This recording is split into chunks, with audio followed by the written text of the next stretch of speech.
Hello and welcome back to my channel. My name is Kayla and this is my channel Kia's World, where I talk about people who I think may be lying on the internet. That's at least what I think this channel is going to be about. At least it's what it's been about so far, and it will be about that as well in this video.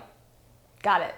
So if you're new here, thank you so much for joining. I hope you subscribe. If you were here before commenting on other videos, you may have seen this comment that was posted by somebody who watched my last video and said if I could look into this person named Michelle Ricker. She went viral for this video. So I'm on my way up for my second treatment today, and I had to get gas. Well, when I got out of my car, I threw up. So I go in the gas station. This man clearly saw me throw up. I come out, like I wash my hands, and I come out of the bathroom and I go get in line. And I have change. That's how I paid, because I have co-pays, I have medications, I got a kid I gotta take care of, I got groceries, I still got all the bills that life throws at you whether you work or not. So I paid with this change, and the man that's on the phone said, well, that loser that was puking in the parking lot's paying with change, so it's gonna hold me up. I don't know if he didn't think I could hear him or if he just didn't care. So if you are the man that drove the big Ford 350 off of exit 81 at the Kenjo Market, just know I'm not a lowlife. I'm fighting every day for my life. She has more than 200,000 followers on TikTok and over 2 million likes. So without further ado, let's start the video. So when I'm doing research about people who may be lying, especially about an illness online, there are a few things that I tend to look for. Most of them are pretty obvious, but some of them get a little bit more specific. Does the person in question keep the details of their illness fairly vague? When they talk about their diagnosis, do they kind of leave a lot of it up to your own imagination? So for example, this TikTok, which is the first TikTok that she mentions having cancer, it says, every day is a battle to fight this cancer, so not specific. And then on the caption, it says, he's the reason I'm fighting this battle, cancer sucks. And the hashtags fighter, beating cancer, BLM, single mom. So nothing more specific is really ever said. Other than that, that's as much information as you get. This TikTok was the only one I could find that mentions any sort of specific illness. It says hashtag breast cancer warrior, but it's only used once. I've never seen it again after this post, and this is back in October. She does wear a robe that has pink ribbons on it, so you can assume that that matches with breast cancer awareness, but it's never stated clearly ever in any of her videos. And before I go any deeper into this story, I just have to show this TikTok in particular.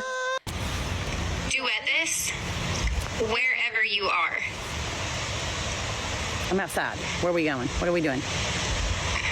The floor is lava. Fuck! I'm on my car. I made it. Okay, so as you can see in her hand, if you look very closely, like right here, there's like a little cigarette, a lit cigarette that kind of passes across the camera a couple times. And then she goes like this and like puts it on the ground, and then all of a sudden it's miraculously gone. So obviously she's holding a cigarette, and there's really no denying that watching that video. If I was her, I would have deleted it. That's my advice. To her defense, if she really is sick, and the explanation she gives in the comments, which is this: just so everyone knows, I was holding my neighbor's smoke. She had to check in her food, and she don't smoke inside her house. Saying basically that she was holding it for her neighbor. She was holding it for her friend who had to go inside really quick, and she was just holding the cigarette for her. Okay, I mean, how can anyone prove otherwise? No one was there but her. If you're holding it for a friend, I don't know how thrilled I would be if I came out from my house and I'm like, yo, where's my cigarette? And now it's gone because you just had to play like the floor is lava game.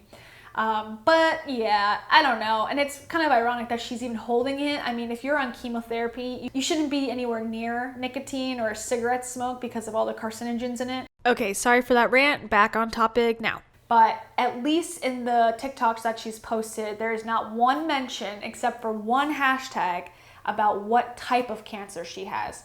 So you can kind of connect the dots on your own, But I think when I'm looking at somebody's account to decide if I'm believing it or not, someone who doesn't say what type of cancer, like breast cancer or colon cancer or brain cancer, whatever it may be, when they don't even go that specific, I mean, that is a red flag, number one for me. Another red flag is asking for money. And I will say Michelle doesn't seem to ask for money very overtly. She doesn't say, please donate to me. However, she does have her Venmo and a P.O. box listed in her bio, so it's easily accessible to send her money. You don't have to look very far for how to send her money. And she often does talk about how much she needs money. Like, cancer takes a lot from you. The worst thing I think it's taken from me is the ability to provide for my family the way I usually do. Working. I've always worked. So, you know, as a mom, we always stress and worry about how we're going to provide and take care of our kids. But when cancer takes you the capability of you providing for your kids, it's worse. But my son wanted chicken casserole for dinner, so I came to the local Walmart because they had what I need. And I'm in the self-checkout line, and, like, I know my money's getting low, and I pray all the time, but I was like, Lord, you know, don't let this be high. I try to budget. And then God sends you an angel that you don't know. It's come up to you and says, my mom was in your shoes 5 years ago. I would like to pay for your groceries. And it's hard to feel like a failure as a mom because you can't take care of your kid like you want to and need to. Because cancer and chemo don't allow you to work. You know what I didn't understand? You can't always stop for a finger stick. Is with the Freestyle Libre 14 days. Insurance companies, Glucose monitor. radiology companies, any of that I do not understand. I have to have scans pretty regularly. And when I go, it's not like a $10 copay. It's a $75 friggin' copay. So when I give you a copay and I pay you $75, I don't expect that bill from you. I feel the insurance should cover the rest. That's just how I feel. But no, I go to check my mail today, right? And as I'm checking it, it's like, oh, not for radiology. Bill in the mail. $479 is what they're saying. And I do this twice a month. So twice a month, they're going to try to charge me damn near $1,000 so I can try to save my life. What is wrong with this world? That is what's wrong with this medical system. That is what needs to be fixed. Like, it's insane. It's not okay, like. But after the game, of course, the kids wanted to go celebrate. And, of course, we can't. And God's put plenty of angels in my life lately, but like 3 weeks ago, we started talking to a mom, and I didn't know that she was a cancer survivor. She is. And, like, she had heard my son he was just really angry that he couldn't go, which is understandable because he's used to being able to go and do things, and he can't right now. And he doesn't understand. And he was really mad and really upset. So he gets in my car, and she just gets in my car and talks to him. And he comes out the car. And he's crying and he's hugging me and he's telling me he's sorry and that he understands. That's how I know my God is real. So it's more of a read between the lines type of plea. This might be a little hypocritical for me to say, but she doesn't have a GoFundMe. She has a Venmo. I think when it comes to GoFundMe versus Venmo versus Cash App, whatever, I think, you know, it's a lot harder to prove that you've committed a crime if you are lying about something. In GoFundMe, they have a process because that's obviously happened in the past where people lie about what they're asking for money for. So they're more versed in that. For Venmo, I mean, you're just getting individual payments. You could say that those are for anything, that like, oh, this is my friend and she's sending me money for pizza or whatever. So, you know, her getting a bunch of payments in from Venmo, it's a lot harder to prove that those were all payments made by people thinking that the reason they were giving her money is because she's battling cancer. Now, that's a little bit nitpicky, a little bit hypocritical for me, because if she did have a GoFundMe, I could also say, well, it's extreme because she has a GoFundMe and a Venmo. But I think it's worth noting that, you know, that is a way that I think you could maybe get away with it a little bit more, is just have people send you PayPal or send you Venmo, as opposed to putting all the details of your illness on a GoFundMe. Because with Michelle, as I've said, she really is not specific whatsoever. It's, you gotta guess like what she's going through. Another red flag is when people talk about their death being imminent or soon approaching in a vague way. And she makes reference to this in this TikTok. And why I say be kind to people, because you never know what somebody's going through. And hearing those kind of comments have really made my day to day. Because I went to my doctor thinking it was just a regular talking to my oncologist, and he asked me if I had my affairs in order. So being kind to people really does affect and help them. Again, not many details, but her doctor asking if she has her affairs in order. I mean, that's insinuating that she's going to die. And then in this TikTok, her son is talking about her dying. It's really sad to see. So this TikTok is just a screenshot, presumably between Michelle and her son. It says, "Mom, I love you. I know my attitude is bad. Mom, I'm scared. I don't want nothing to happen to you, Mom. I just love you. I don't know. I feel like you have more bad days than good, Mom. I love you. You are the best mom anyone could ever ask for. I want you to know that I love you. I won't have nothing without you, Mom. Please don't leave me." Like, this is pretty heartbreaking stuff. And then you can see a little bit of her response. It's kind of covered up by the text that she put on top. And then she basically says that she doesn't want to leave him, and that's why she's fighting this cancer, and that she loves him, and that she's sorry that there's no money coming in. So again, she's not saying like chronically rah, I'm dying tomorrow and send me money. But all of these factors put together, it kind of makes it seem like that's the message here. Like, she could die very shortly, very soon, and therefore, you know, her children are going to need some support monetarily or otherwise. And it kind of gives that drive for people to give now. And that seems to be a recurring theme with people who lie about illnesses on the internet.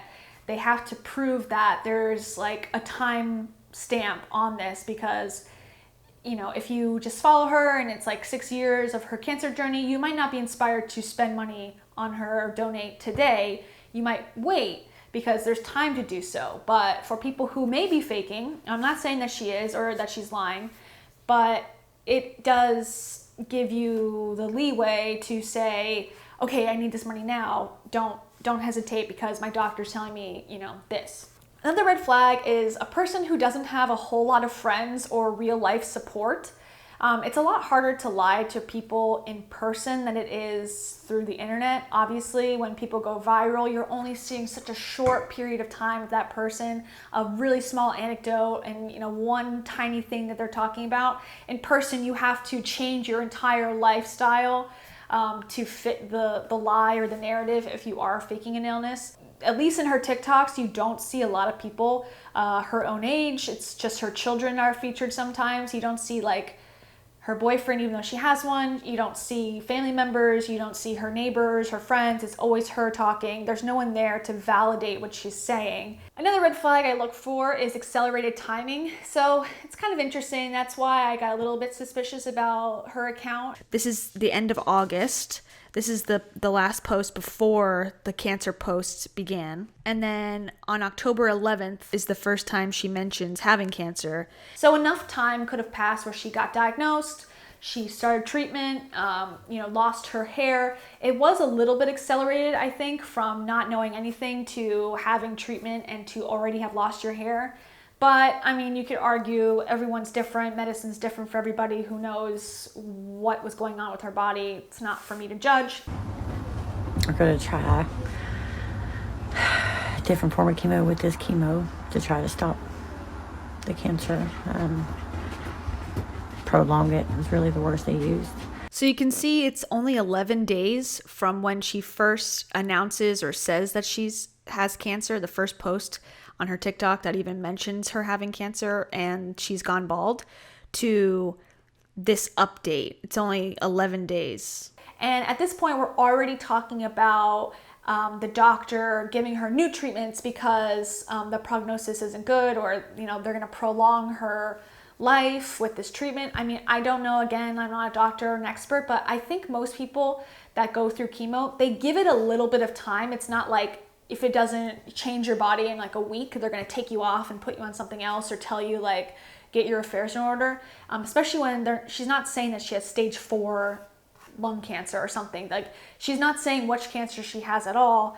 And she's not saying what stage of cancer she's at. So therefore, we have no idea, at least based on her TikToks, you know, what treatment she's in, what she's paying for. And I just think that it's an accelerated timeline. It's like very soon to be going through the second phase of treatment at this point. It just seems odd. And again, it lends itself to you need to donate sooner than later because look how fast things are moving here. Another red flag, and this is another reason that she went viral, is it's almost an unbelievable storyline about people being so cruel to you all the time. And this is something that I've seen on many of these people who I don't know if are lying or telling the truth, but have been accused of it.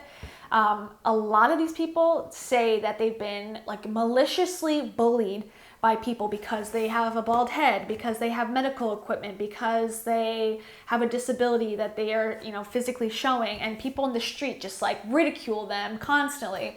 And like one time, two times, okay, I can probably see, and I'm not saying that people aren't disgusting and horrible, but it just seems to be such a big part of their life. And it really does lend to the story of like, poor me, I need help, poor me, I need money. Like that seems to be, fits right into that storyline.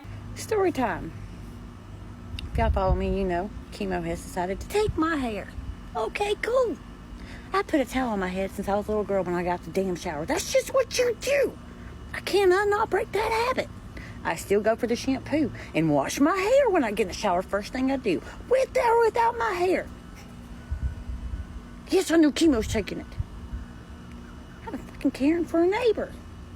She decides to open her mouth and say, yes, she did. Why do you have a towel on, honey? You don't have no hair. Why is your face ugly, honey? It's what I said, and I walked away. What does it matter if I had a towel on my friggin' head? So, I decided every time I come out here today, I'm just gonna wear my little towel. Freaking Karens. I really hate my neighbors. Just a public service announcement. Let's go. Yeah, I don't have my do-rag on. I don't have my wrap on. I don't have my scarf on. Because I got some really hateful comments sometimes on my videos with them. Telling me only black folk wear them. Why am I trying to be black? Public service announcement. That is not just a black thing, for one. For two, I wear them, in case you have not followed any of my videos, because I'm fighting a battle called cancer. I'm fighting for my life. I'm going through intense chemo 3 days a week. I've lost my hair, and I just wanted to feel beautiful.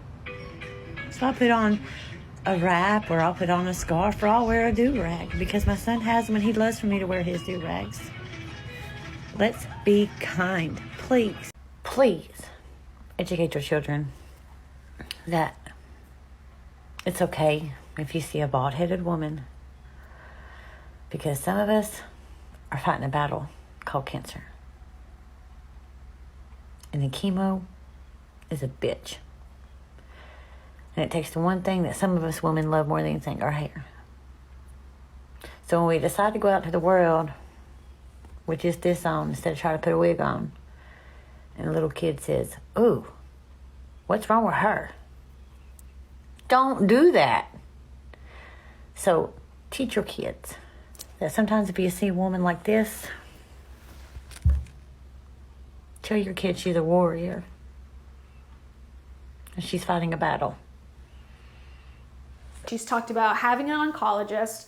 She's talked about going to radiology. She's talked about chemotherapy, but nothing more specific. And I think almost everyone that's, has somewhat of an education would probably know those things about cancer. Like whether you've ever been in a cancer ward or not, you probably would know those terms and what they're used for. So she didn't have to research a whole lot to like give this story she's giving. So that's where I get a little bit like, I start to think like, is this legit, or are you just saying whatever? I just wanted to give everybody an update. If y'all watch my lives, then y'all know that my liver functions have increased the last week and a half. But today, and I'm very excited about it, I found out that all my blood work is improving. All of my blood work, like all the way around, what they look for is improving. Not drastically the way they want it to, but it is improving. So please keep the prayers coming. It gave me a little bit more hope today to hear that numbers are all around are improving, and what I'm doing is working. And keep the prayers coming, and thank you for praying. And I just wanted to share with you guys. Whew. And be kind. So I'm waiting at the pharmacy for some prescriptions to get filled. So I had my treatment today, and the nurse comes to me, and she's like, "Hey, your numbers are still looking good. They're not going down. They're not staying at a steady level like they have been. They're rising." So that is great news. I'm kind of getting more and more encouraged. Of course, my last treatment's Wednesday, scheduled treatment. Let me say that. My last scheduled treatment is Wednesday. So I'm really excited, then hoping these numbers continue to go good. I have scan tomorrow. From that results, we go from there. But I'm really hoping that this is like my last week of it. That's my thought process. That's what I'm going to continue to tell myself. But I just wanted to give everybody an update and keep praying, and I hope everybody has a good day. So anyways, in conclusion, that is what I think. I am not saying either way for sure. I'm a lot less sure than I was about chronically rah-rah. I did want to address it and give you my thoughts. If it turned out that she was really sick, I would be surprised, but I wouldn't be shocked, if that makes sense. And if she doesn't have anything, or she has a miracle recovery and disappears from the internet, I also wouldn't be shocked or surprised. But that's my 2 cents. Thanks for watching. If you like videos like this, I know I get a little bit critical, a bit judgy, but it really honestly helps me get out some of my anger at people on the internet. And like I said, I don't know for sure. I just hate that people can get away with certain things and scam people. And if I can help that, if I can deter someone from even thinking about trying that, I'm glad to do it. And thank you for joining me. I'm glad you're